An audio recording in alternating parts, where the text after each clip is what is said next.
और भारत में रहने वाले हक वंचित समाज के लाखों पहरेदारों तक ये बात पहुंचाना चाहता हूं, जो शायद अभी भी किसी बड़ी घटना का इंतजार कर रहे हैं या इस वजह से चुप है कि ये घटना उनके विधानसभा, उनके जिले, उनके प्रदेश और उनके देश की नहीं। दो बातें अपनी बात शुरू करने से पहले। अन्याय करने वाले से अन्याय सहने वाला ज्यादा दोषी होता है। ये आपके लिए और उन सब के लिए जो अन्याय पे चुप हैं किसी ना किसी कारण से। और दूसरी बात ये, जो एक महान क्रांतिकारी ने कही, जिनका नाम था चे गुवेरा, कि मैंने कब्रिस्तान में उनकी कब्रें भी देखी जो सिर्फ इस वजह से नहीं लड़े अन्याय के खिलाफ कि कहीं वो मर ना जाए। जीवन और मृत्यु ये एक ऐसी सच्चाई है जो व्यक्ति पैदा हुआ है उसको जाना है। अपने लिए हर कोई जीता है, पशु पक्षी जानवर, लेकिन अपने से आगे बढ़ के अपने परिवार के लिए भी वो सोच लेते हैं। लेकिन इंसानियत और इंसान जिसको कुदरत ने, आप जिस भी धर्म में और उसको जिस आधार पे मानते हैं, उस कुदरत ने इंसानों को समझ बूझ दी है, सोच दी है, दिमाग दिया है सोचने के लिए और ताकत दी है करने के लिए, कुछ करके दिखाने के लिए। सिर्फ अगर आप ताकतवर हैं, उसको जानने का अगर मैं प्रयास करूं कि ताकतवर किसे कहते हैं या बताने का प्रयास करूं, तो मैं मानता हूं ताकतवर वो व्यक्ति है जिसके संरक्षण में हर कमजोर आदमी अपने आप को ताकतवर महसूस करे, अपने आप को सुरक्षित महसूस करे। वो ताकतवर नहीं होता है जो ताकत के दम पे किसी से मारपीट करता है, जाति धर्म के नाम पे किसी को नुकसान पहुंचाता है, किसी की बहन बेटी का अपमान करता है, किसी बहन बेटी पर जुल्म करता है, गरीबों को सताता है। वो ताकतवर नहीं होता है। ताकतवर का मतलब है कि अगर वो ताकतवर वो इंसान वहां है तो कोई जालिम, कोई गलत व्यक्ति किसी कमजोर के साथ अन्याय नहीं करेगा। इसको मैं ताकत मानता हूं। और एक संत ने कहा कि सिर्फ सांसों का रुकना मौत नहीं होती, वो भी मर जाता है जिसका जमीर मर जाता है। मेरे हक वंचित समाज के पहरेदारों, ये देश 14 अगस्त को 1947 को अंग्रेजों के अधीन था। 15 अगस्त 1947 को आजादी मिली। 16 अगस्त को, 17 अगस्त को क्या बदला, ये चर्चा का विषय है। 14 तारीख को जिनके पास एक गज जमीन नहीं थी, घर नहीं था, नौकरी नहीं थी, खेती के लिए जमीन नहीं थी, जिनके पास रोजगार नहीं था, जिनको स्कूलों में पढ़ने की आजादी नहीं थी, जिनको सार्वजनिक स्थलों पर जाने की आजादी नहीं थी, जिनके पास कोई उद्योग नहीं था, आजादी की सुबह के साथ उनके जीवन में क्या बदला, धन धरती राजपाट में बंटवारा हुआ या नहीं हुआ, जो लोग हाशिए पे थे उनके जीवन में सुख शांति और खुशहाली आई, इसके लिए क्या प्रयास हुआ। और अगर 75 सालों में लोगों के पास घर भी नहीं बन पाए, पक्के गांव देहात में जाकर देखिए तो आपको एहसास होगा कि राजनीतिक व्यवस्था ने हमें क्या दिया है। मैं आज जो लोगों से वादे करता हूं वो हवाबाजी नहीं करता हूं। मैं राजनीतिक शक्ति को समझता हूं कि राजनीतिक शक्ति के जरिए कितने बड़े परिवर्तन हो सकते हैं। लेकिन मेरे सम्मानित भाइयों बहनों, मुझसे बड़े बुजुर्गों, नौजवान साथियों, मैं रामपुर की घटना में अपनी बात रखूंगा। क्या हुआ रामपुर में? मीडिया ने एक नैरेटिव सेट किया, झूठ भी फैलाया कि दो पक्षों में झगड़ा हुआ, कोई दो पक्षों में झगड़ा नहीं हुआ। एक जमीन थी जिसपे कूड़ा कचरा डाला जाता था, जो शेड्यूल कास्ट के जो लोग रहते हैं जहां, उन्हीं जातियों के घरों के पास वो जमीन थी। जैसा मैंने कहा, धनदर्ती राजपाट नहीं बटाया, तो उनके पास कोई बाबा साहब अम्बेडकर का पार्क, कोई बुद्ध विहार, कोई अम्बेडकर भवन, कोई गुरु रविदास घर, कोई भगवान वाल्मीकि महाराज का घर, या कोई भी ऐसा स्थल नहीं है जहां बैठ के अपनी बातचीत कर सके और अपने त्योहारों को सामूहिक रूप से जहां जो है वो मना सके। जिन पे ऐसा कुछ भी नहीं था आजादी से पहले, सरकार ने क्या उनके लिए व्यवस्थाएं की है? क्यों हमारे लोगों को छोटी छोटी चीजों पे संघर्ष करना पड़ता है? ये जिम्मेदारी किसकी है? जो सरकार टैक्स लेती है उसकी, या जो जनता टैक्स देती है उसकी? ये करना सरकार को चाहिए था। ये जिम्मेदारी अधिकारी कर्मचारियों की थी कि सबकी धार्मिक आस्था का, सबके अधिकारों का सम्मान रखा जाए। लेकिन जिनकी जिम्मेदारी थी वो जिम्मेदारी से भाग गए। आज का लोकतंत्र तो जिसकी लाठी उसकी भैंस हो गया। 2 महीने पहले उस पार्क पर बाबा उसकी सफाई करके हमारे लोगों ने अपना कूड़ा कचरा हटा के और उस पर बाबा साहब अम्बेडकर का बोर्ड लगाया, जिसको ग्राम प्रधान ने जिसके फीता जिसका काटने काम किया, उस बोर्ड का अनावरण किया। यानी कि वो बोर्ड सबकी सहमति से लगा और 2 महीने से वो बोर्ड, बड़ा पक्का बोर्ड वहां स्थापित है। एक दिन में नहीं लगा, रात के अंधेरे में नहीं लगा, दिन के उजाले में सबके सामने लगाया। और गांव के कुछ लोगों को उस पे उनका विरोध था कि ये यहां नहीं बनना चाहिए। जिनका विरोध था वो भी वहां से बहुत दूर रहते हैं, लगभग 1 किलोमीटर के लगभग दूर रहते हैं। ये बात शासन प्रशासन के पास गई। हमारे लोगों ने वहां के अधिकारियों से बात कही और उनसे कहा कि ये ग्राम पंचायत की जमीन है, हम ही इस पे काबिज हैं, हम इस पे बाबा साहब अम्बेडकर का पार्क चाहते हैं। वो कई बार अधिकारियों के पास गए। अधिकारियों की लापरवाही की वजह से, अगर ये बात अधिकारियों ने पहले सुननी होती तो आज इतनी बड़ी घटना को अंजाम नहीं दिया जाता। अधिकारियों की लापरवाही, उनकी हिलावाली और दलितों के प्रति, मुसलमानों के प्रति, पिछड़े वर्ग के जातियों के प्रति, आदिवासियों के प्रति जो सरकार का रवैया है, उसी का खामियाजा उस गांव के लोगों को भुगतना पड़ा। उस दिन हुआ ये कि माताएं बहनें पार्क पर थी, गांव का कोई पुरुष नहीं था। जो बच्चे पेपर दे के आए, सुमेश जिसकी हत्या हुई वो भी 10वीं का पेपर दे के आया था, वो मौजूद थे। पुलिस, कुछ थोड़ी सी पुलिस वहां मौजूद थी। अचानक से अहंकार में एसडीएम साहब, जो है, साहब कहना पड़ेगा क्योंकि अब बड़े अधिकारी हैं, एसडीएम साहब मौके पर आ जाते हैं। अधिकारी के ऊपर जिम्मेदारी होती है। अधिकारी मालिक नहीं होता है, अधिकारी कर्मचारी होता है, जनता का सेवक होता है। उसी जनता के टैक्स के पैसे से उसको तनख्वाह मिलती है, उसी से उसको खाने के लिए अच्छी रोटी और सुख सुविधाएं मिलती है, पद प्रतिष्ठा मिलती है, उन्हीं जनता की सेवा करने के लिए।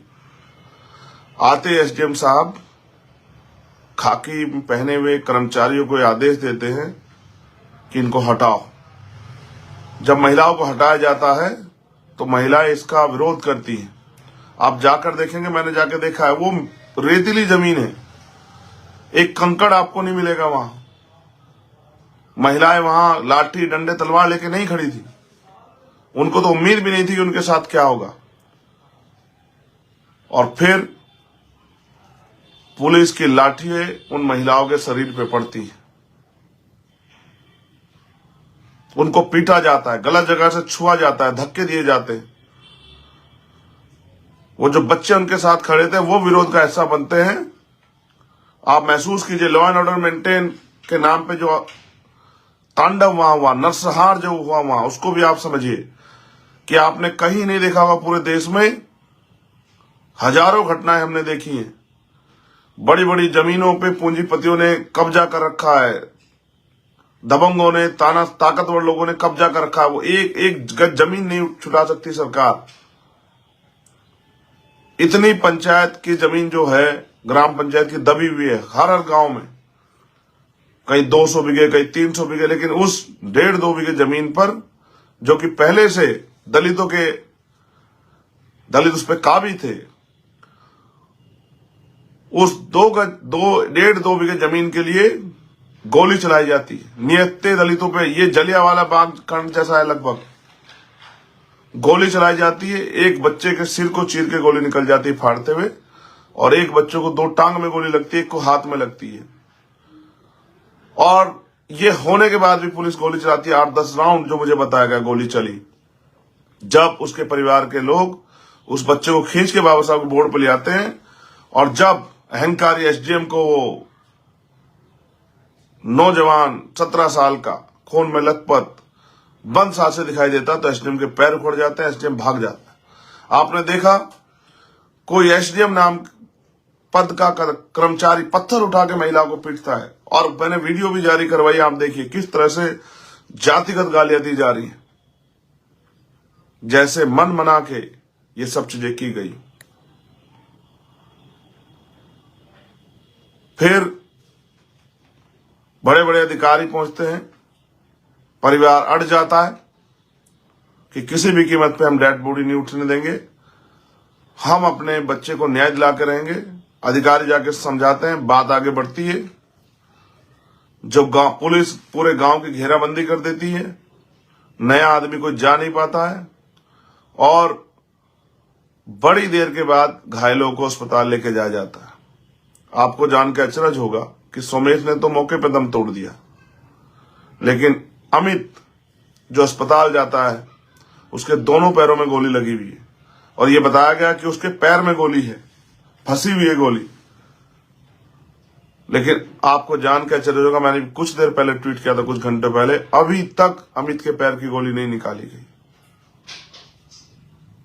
36 घंटे ज्यादा समय बीत गया। मैंने कल भी ये शंका जाहिर की थी कि ऐसा ना हो इन्फेक्शन होकर उसकी टांगे काटनी पड़े या उसकी जान चली जाए।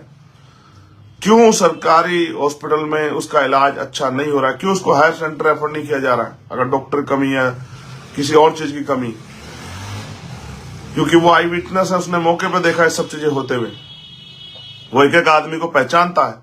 आपको याद होगा हाथरस की बेटी के समय मैंने कहा था कि अगर उसको बचा लिया जाएगा, जिस तरह से मीडिया उसके आरोपों को निगलेक्ट कर रही थी, कि जो परिवार ने लगाए थे कि भाई ऐसा कुछ नहीं हुआ, मैंने कहा था उस बच्ची को बचा लो, वो स्वयं बता देगी उसके साथ किसने, कब, कहां और क्या क्या अपराध किया है। उसी तरह से मैंने अमित के ऊपर भी चिंता जाहिर की कि अमित को बचाना चाहिए। पुलिस परिवार को डरा धमका के, जैसा मुझे परिवार ने बताया कि डरा धमका के पुलिस ले जाती है, और अर्थी का सामान, अंतिम संस्कार का सामान भी अपने साथ लेके आती है। एक कपड़ा परिवार को नहीं डालने दिया पुलिस ने उस बच्चे के ऊपर, जिस बच्चे को मां ने 9 महीने पेट में पाल के रखा, और 17 साल का अपना खून, दूध रूपी खून पिला पिला के बड़ा किया।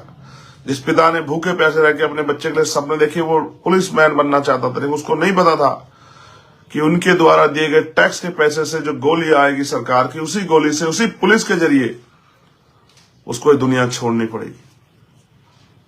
ये जुल्म वहां हुआ। फिर आनन फानन में परिवार को समझा के, बुझा के, डरा के, परिवार ने तो मुझसे कहा कि जबरन हमें डरा के कराया गया, और उस बच्चे के शव को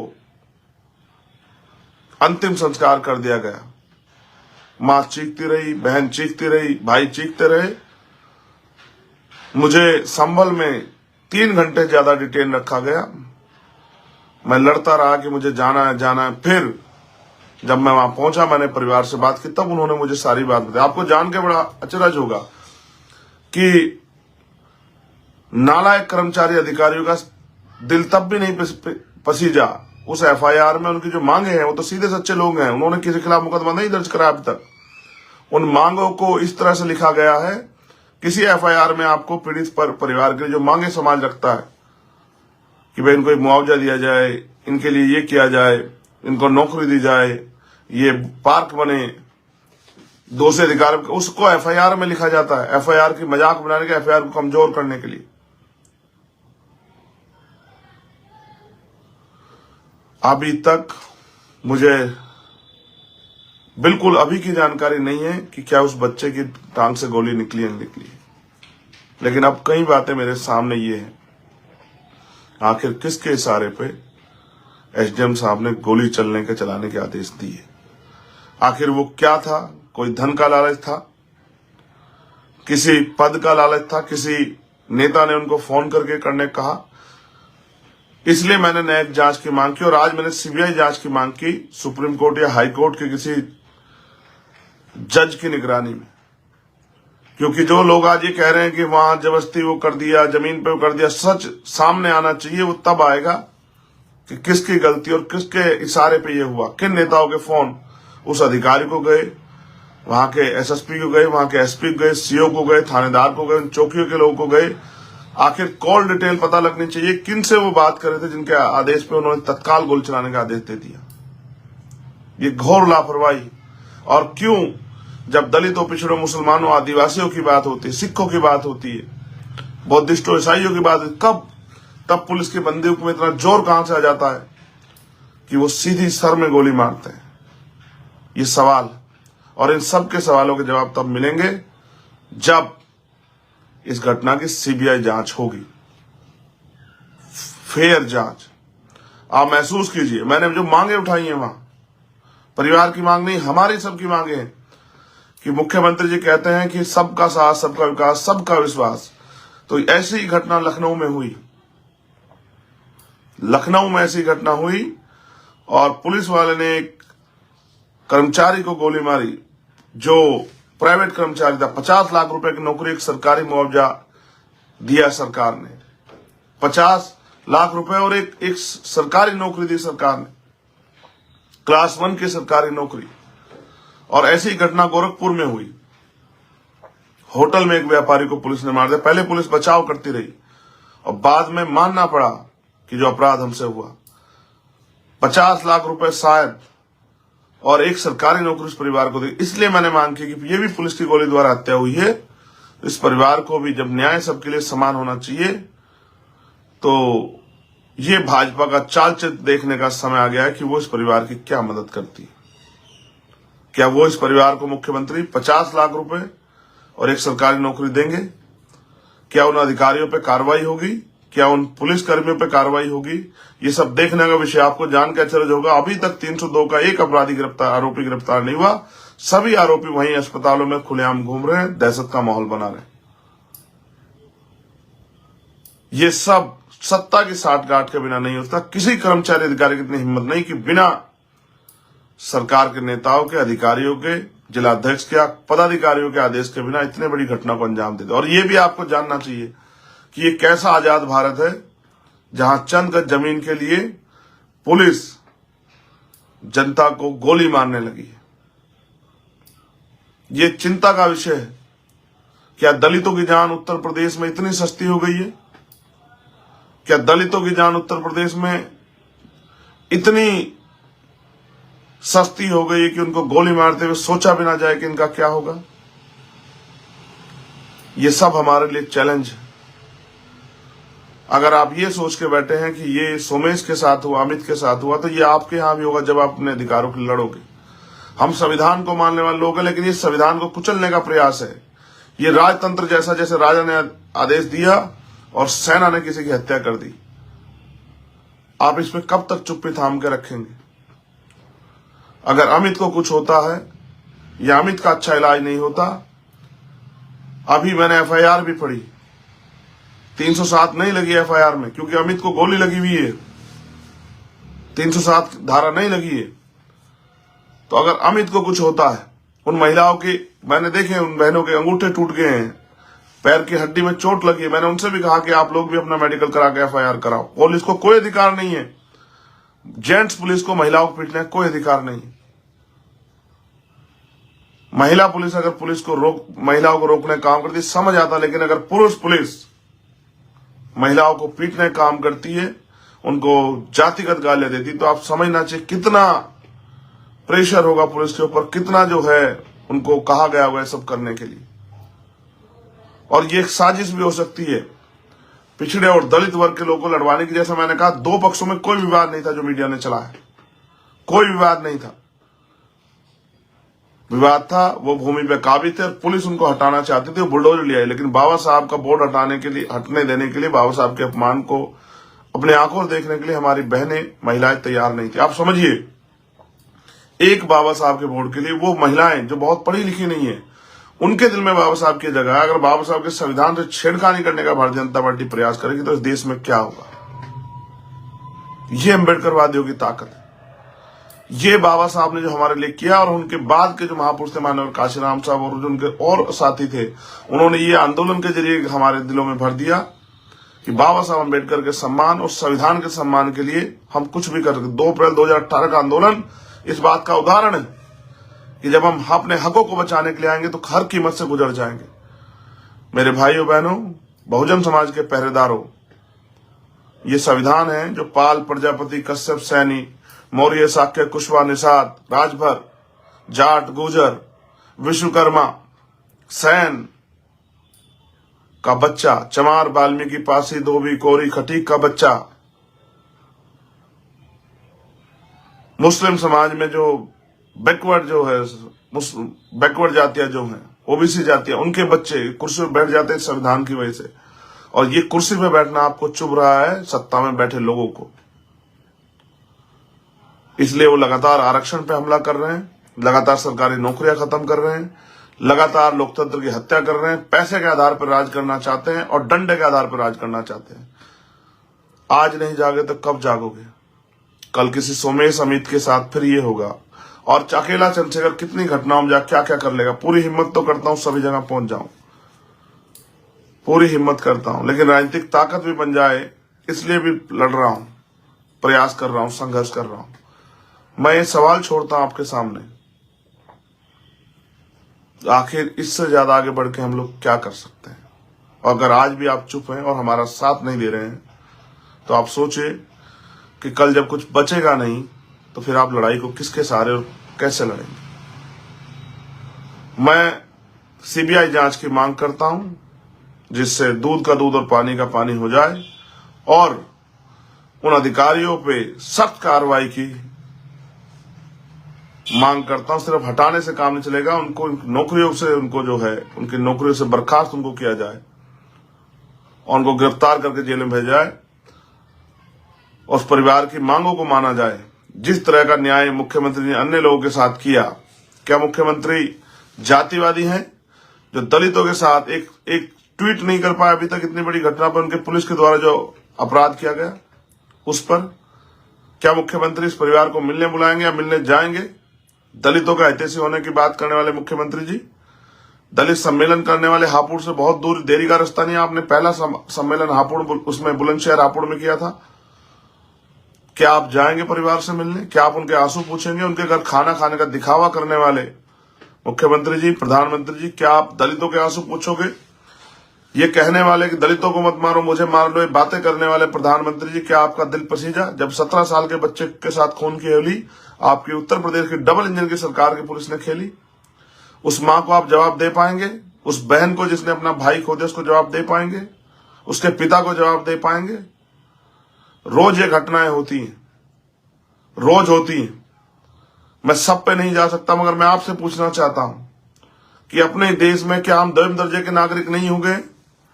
क्या हम इस देश में संविधान के रहते इस जुल्म को सहने के लिए मजबूर नहीं हो रहे? और अगर हो रहे हैं तो फिर जागिए, इस अन्याय के खिलाफ बोलिए। अगर आप भाजपा में भी हैं, भाजपा किसी मोर्चे के सदस्य हैं, भाजपा में आप MP MLA मंत्री हैं, तो अगर वास्तविकता में आपका जमीर जिंदा है, आप वास्तविकता में समाज के हितैषी, तो बोलिए। और अगर आप नहीं बोल सकते तो आपको कोई अधिकार नहीं है कि बाबा साहब अम्बेडकर के द्वारा दिए गए अधिकारों पे, उनकी हिस्सेदारी पे काबिज होके आप उनके पिछलग्गू, उनके पिट्ठू बन के समाज की पीठ में छुरा घोंपें। आप जिस भी दल में हैं, इस अन्याय के खिलाफ बोलिए, बोलने की हिम्मत जुटाइए। सीबीआई इनकम टैक्स का डर छोड़िए। समाज को हमारे बड़े नेताओं की जरूरत है। मैं जितनी हिम्मत भी हमारे में आजाद समाज पार्टी वो जुटा रहे हैं, लेकिन जो बड़े नाम वाले नेता, मैं उनसे भी कहूंगा कि आज समय है उस समाज के साथ खड़े होगा जिस समाज ने आपको ताकत दी, जो समाज आपकी आवाज बना, जिस समाज की वजह से आप कुर्सी बैठे, उनके बच्चों को, उनकी बेटियों को, उनके बेटों को, उनकी पत्नियों को, उनके परिवार के लोगों को, बुजुर्गों को आज आपकी जरूरत है। आज आपकी चुप्पी उत्तर प्रदेश और देश में दलितों के दमन का कारण बन रही है। यह अन्याय कितने दिन चलेगा? दलितों की हत्याएं कब तक होंगी? पिछड़े मुसलमानों आदिवासियों की हत्याएं कब तक होंगी? इसका जवाब भी उत्तर प्रदेश और केंद्र की डबल इंजन की सरकार को देना चाहिए। आखिर आजादी के बाद अब तक हमें मिला क्या है? आज तक हम पे, मैं लौटा जब उस गांव से, उसके बराबर वाले गांव में, मेरे नाम याद है, कपरानी का मजरा, दौड़ के आए लोग, मेरी माएं बहनें दौड़ के आए और मैंने पूछा रोजगार क्या है, तो मजदूरी। आने वाले समय में तो आज तो 20 आदमियों का काम एक मशीन कर देती है, सारी मजदूरी खत्म हो जाएगी। तो क्या मेरे लोग इस देश में भूखे नंगे रहेंगे? पक्के मकान भी अभी तक नहीं बने उन लोगों के। तो आपकी राजनीति ने, आपकी राजनीतिक व्यवस्था ने इस देश के दलितों, पिछड़ों, आदिवासी, मुसलमानों को दिया क्या है? आपको इसका जवाब देना पड़ेगा। आज नौजवान दुखी है बेरोजगारी की मार से, महंगाई की मार से, गरीब दुखी है, किसान दुखी है, फसलों के दाम नहीं मिल रहे, किसान आंदोलन कर रहा है, व्यापारी दुखी है, छोटा व्यापार खत्म होता जा रहा है। आप पूंजीपतियों के दलाल बन गए हो। भाजपा के नेता 15-15, 14-14 लाख करोड़ रुपए उनके माफ करते हो। गरीब के 5,000 रुपए के बिल पर उसका कनेक्शन काट के उसको मुकदमा लिख के जेल भेजते हो। किसान सुसाइड करता है, नौजवान सुसाइड करता है, पेपर भर्ती लीक होते हैं। ये कौन सा लोकतंत्र है जिसमें अपनी बात को कहने की आजादी भी नहीं? और जिन पे नहीं है वो किन से कहेंगे? जमीन आकाश से थोड़ा ही पैदा होगी। हमारी भी आस्था है, हमारा भी धर्म है, हमारा विश्वास है, इस मुल्क में हमारी भी हैसियत है, हम भी इसमें टैक्स देते हैं। क्या हम इंसान नहीं? क्या हमें कुचला जाएगा? कितने कितने सोमेश अमित की हत्या के बाद जाएंगे मेरे लोग? अभी भी समय है। जब सब मिट जाएगा तब क्या करोगे? मैं वो कहानी आपको सुनाता हूं, अक्सर सुनाता हूं अपने लोगों को, कि एक जंगल जल रहा था। उस जंगल में एक चिड़िया थी और बड़े बड़े जानवर थे। चिड़िया ने जंगल जलते देखा। वो चिड़िया दौड़ के जाती, चोंच में पानी भर के लाती, आग को बुझाने का प्रयास करती। एक बड़ा सा पशु बैठ के तमाशा देख रहा था। उस पशु ने कहा कि चिड़िया, हंसते हुए कहा, चिड़िया जल जाओगी, आग नहीं बुझेगी। तो चिड़िया ने जो जवाब दिया सुनने लायक था कि हाँ मुझे पता है मैं जल जाऊंगी, हाँ मुझे पता है कि मेरे प्रयास से शायद ही आग ना बुझे, लेकिन इस जंगल का इतिहास लिखा जाएगा तो मेरी गिनती वफादारों में होगी, पहरेदारों में होगी, सिपाहियों में होगी, हमदर्दों में होगी, और तेरी गिनती गद्दारों में होगी। मैं आपको पूछना चाहता हूं, जब बाबा साहब का संविधान खत्म हो जाएगा, लोकतंत्र खत्म हो जाएगा, वोट देने का अधिकार खत्म हो जाएगा, तो आपकी बस्ती में कोई पैर रखने आएगा क्या? आपकी सुनवाई कोई करेगा क्या? हमारे पढ़े लिखे नौजवान बेरोजगार घूम रहे हैं, बैकलॉग भरा नहीं जा रहा है। प्रमोशन रिजर्वेशन सुप्रीम कोर्ट ने कहा है कि SC/ST के लोगों को मिलना चाहिए। मैं तो चाहता हूं OBC के लोगों को मिले, लेकिन कौन सी सरकार दे रही है? आप पिछड़े दलित वर्ग के लोग, आदिवासी लोग भाजपा को अपना हितैषी मानने का गलती कर रहे हो। ये वही भाजपा है, ये वही RS के लोग हैं जिन्होंने जिंदा रहते बाबा साहब अम्बेडकर की सब यात्रा निकाली। हाँ मुझे पता है इस जुल्म के खिलाफ इतनी ताकतवर आवाज बनने का खामियाजा मुझे भुगतना पड़ता है, मुझे जेल जाना पड़ता है, मेरी पीठ पर लाठियां पड़ती है, मुझे जुल्म सहना पड़ता है, जेलों में रातें काटनी पड़ती हैं, अन्याय सहना पड़ता है, और जब मैं चुप नहीं होता तो मेरे ऊपर गोली चला जाती है। लेकिन हो सकता है कल फिर गोली चले, हो सकता है 10 दिन बाद फिर गोली चले, हो सकता है मैं मारा जाऊं, लेकिन मैं इस अन्याय के खिलाफ चुप रह जाऊं, ये मैंने नहीं सीखा है। अगर मैं भी औरों की तरह राजनीति पैसों के लिए, पावर के लिए, सुख सुविधाओं के लिए करता, MP MLA के लिए बनने के लिए करता, तो शायद कभी का जमीर का सौदा कर लेता। लेकिन मैंने इस बात को इसलिए समझा कि जब मैंने अपने पिता को अपने हाथों में मैंने दम तोड़ दिया मेरे पिता ने, तब मुझे समझ आया कि पॉलिटिकल पावर क्या है। उस समय राजनीतिक शक्ति मेरे पास होती, या कोई राजनीतिक शक्ति वाला व्यक्ति मुझसे जुड़ा होता, तो शायद मेरे पिता मेरी आज जिंदा होते। मैं भी उनके पैर छू के आशीर्वाद लेता और पूरी ताकत से जो भी लड़ाई में लड़ता, मैं लड़ पाता। लेकिन उस दिन मेरे जीवन में तब्दीली, और सबसे बड़ी तब्दीली तब हुई जिस दिन मेरे ऊपर गोली चली। उस दिन मैंने तय कर लिया कि मैं किसी का दिल नहीं दुखाऊंगा, लेकिन मैं अपने जीवन का एक एक पल इस आंदोलन को दूंगा, गरीबों के आंसू पूछने के लिए, उनके ऊपर होने वाले जुल्म को रोकने के लिए दूंगा। मैं अपनी बात के लिए संकल्पित हूं, और मैं आज फिर कहता हूं कि सूरज पूरब की जगह पश्चिम से उदय हो सकता है, लेकिन चंद्रशेखर आजाद इस लड़ाई में पीछे नहीं हट सकता है। मैं आपसे भी अपील करता हूं कि इस लड़ाई में हमारा साथ दीजिए। मैं आपसे भी कहता हूं कि जुल्म के खिलाफ लड़ने में आप हमारी हिमायत कीजिए। अगर साथ भी नहीं देखते तो कम से कम बोलिए, जो जुल्म करने वाले के हाथ रुके, उसकी ताकत कमजोर पड़े।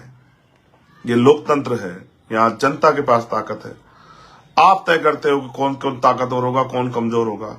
आपकी चुप्पी कल और लोगों का खून बहाएगी। आपकी चुप्पी इस देश को जो बेचने वाले लोग हैं उनको ताकत देगी। और आप अगर बोलने लगे तो हमारा लोकतंत्र और संविधान भी बचेगा। आपकी वो एकजुट होना पड़ेगा। मैं अपने कर्मचारी साथियों से भी कहता हूं, मैं जहां नगीना में लड़ रहा हूं वहां मुझे आपकी मदद की जरूरत है। आपके दो रिश्तेदार साथी वहां रहते होंगे। मैं दलित, पिछड़े, मुसलमान हो, आदिवासी हो, सिख हो, जैन, बुद्धिस्ट हो, ईसाई हो, हर न्याय पसंद व्यक्ति से कहना चाहता हूं, अपनी माओ बहनों से कहना चाहता हूं, इस लड़ाई में मुझे मौका दें कि मैं इस लड़ाई को लड़कर दिखाऊं कि किस तरह से सेवा भाव से राजनीति होती है और राजनीति के जरिए किस तरह से गरीबों की जिंदगी बदली जाती है। सब कुछ संभव है, लेकिन संभव वही कर सकते हैं जिनके पास शक्ति है। हम राजनीति में कामयाब हुए बिना इस जुल्म जाति खत्म नहीं कर सकते हैं।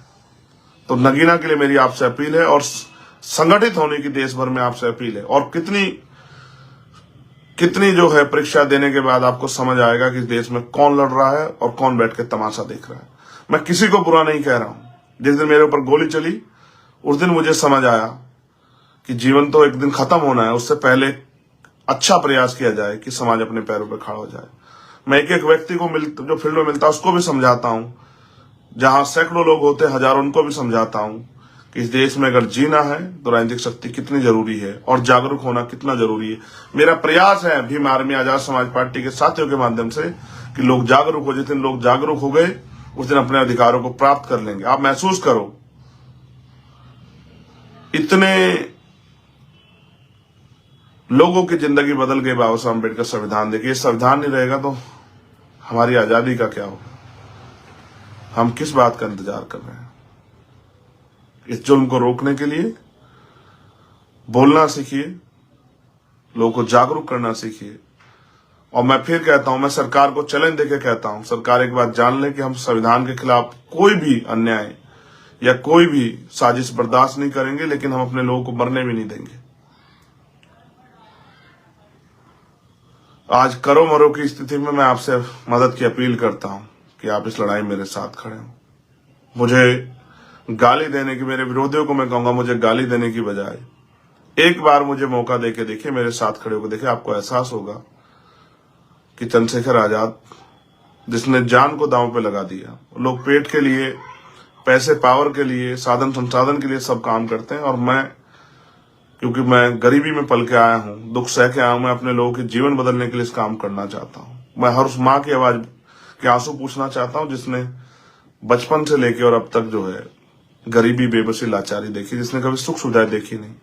अपने उस भाई की आवाज बनना चाहता हूं जिसने पढ़ लिख के जो बेरोजगार घूम रहा है, जिसके माँ बाप ने पेट काट के उसको पढ़ाया है, उसको हिम्मत, ताकत दी है।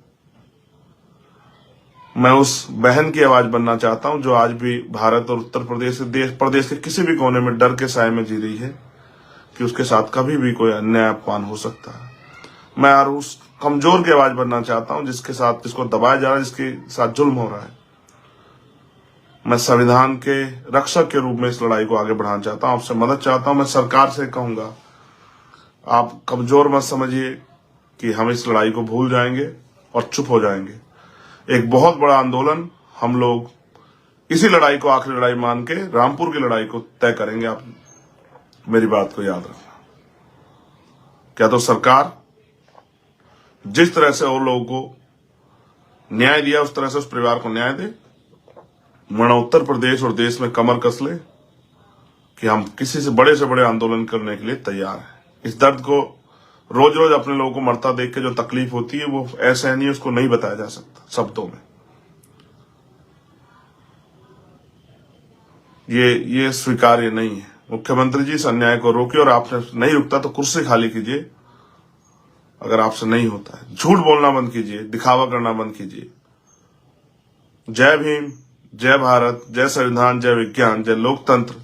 और आप सबसे अपील, मेरे कर्मचारी साथियों से, मेरे अधिकारी साथियों से, मेरे हक वंचित कमजोर समाज से, इस देश के दलित, पिछड़े, आदिवासी, मुसलमान, जैन, सिख, बौद्ध, ईसाई, पारसी और न्याय पसंद हर उस जाति धर्म के व्यक्ति से जो चाहता है कि हमारा भारत तरक्की करे और सब लोगों को स्वाभिमान सम्मान का जीवन मिले। ऐसा चाहूं राज में जहां मिले समन्नु अन्न और छोटे बड़े सब सम बसे, रविदास रहे प्रसन्न। राज ऐसा हो जिसमें कोई छोटा बड़ा ना हो, कोई ऊंच नीच ना हो, कोई भेदभाव ना हो, कोई गरीब ना हो, कोई अमीर ना हो, सब लोग बराबर हो। किसी को कोई डर ना हो, भय ना हो, किसी बहन बेटी का अपमान ना हो, किसी को खाने के लिए अन्न की, तन ढकने के लिए कपड़े की और सर ढकने के लिए छत की दिक्कत ना हो, सभी का सम्मान हो। उस राज को उन्होंने नाम दिया बेगमपुरा राज, बिना गम का राज। हर व्यक्ति खुशहाल हो, किसी की जिंदगी में कोई गम ना हो। मैं संदेश के तौर पे अपने लोगों से कहूंगा जो सतगुरु रविदास जी महाराज 600 साल पहले कहा कि रविदास मानुष करी बसन को सुकर है दो ठाव, एक सु सब राज माही दूसर मरगट गांव। कि अगर सुख शांति का जीवन जीना है तो दो ही रास्ते हैं, एक सु सब राज में, क्या तो अपना राज हो या फिर सुख शांति जब जीवन समाप्त हो जाएगा शमशान घाट और कब्रिस्तान में मिलेगी। और बाबा साहब अम्बेडकर ने तो हमारे अंगूठे में वो ताकत दी है कि हम राजकाज ले सकते हैं, अपनी साथ होने वाले जुल्म को जड़ से खत्म कर सकते हैं। क्योंकि सड़क पर कानून नहीं बनते, कानून सदन में बनते हैं, लोकसभाओं में, विधानसभाओं में। तो अपनी ताकत बनाइए और इस जुल्म के खिलाफ बोलना सीखिए। मैं हर कमजोर, हर मजलूम, गरीब बहन बेटी की आवाज आपका भाई चंद्रशेखर आजाद बोल रहा हूं और आपसे अपील करता हूं साथ और सहयोग की। जय भीम, जय भारत।